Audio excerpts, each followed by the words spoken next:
سر ڈانپ کر نماز پڑھنا سنت ہے۔ یہ بات روز روشن کی طرح ثابت ہے کہ نبی اکرم صلی اللہ علیہ وسلم اور صحابہ کرام رضی اللہ عنہم بالخصوص خلفائے راشدین نے خود بھی سر ڈانپ کر نماز پڑھی اور پڑھائی۔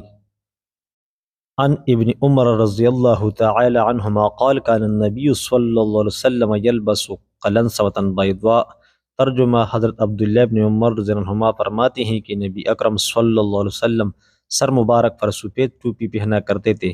رواہ طبرانی بحوالہ معرف الحدیث صفحہ نمبر 307 جلد نمبر 2۔ عن انس رضی اللہ تعالی عنہ قال كان رسول اللہ صلی اللہ علیہ وسلم یکثر القناء۔ ترجمہ: حضرت انس رضی اللہ عنہ فرماتے ہیں کہ نبی اکرم صلی اللہ علیہ وسلم اکثر اوقات اپنے سر مبارک کو کپڑے سے ڈانپ کر رکھتے تھے۔ شمائل ترمذی صفحہ نمبر 81۔ پگڑی اور پگڑی کے احادیث تو اتنی زیادہ ہے کہ بڑی بڑی کتابوں میں اس پر مستقل باب باندھے گئے ہیں۔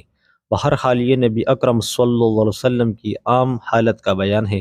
نماز کے بارے میں تو نبی اکرم صلی اللہ علیہ وسلم سے سوائے حج اور عمرہ کے کوئی بھی نماز ننگے سر ثابت نہیں ہے۔ اس لیے تمام علماء کرام نے کاہلی اور بے اعتنائی کی بنا پر ننگے سر نماز پڑھنے کو بے ادبی اور مکروہ اور سر ڈانپ کر پڑھنے کو سنت مستمرہ لکھا ہے۔ کلپ پسند آئی تو اسے لائک کر دیجئے، دوستوں کے ساتھ شیئر کریں۔ اگر چینل پر نئے ہو تو میرا چینل ضرور سبسکرائب کریں۔ السلام علیکم ورحمۃ اللہ۔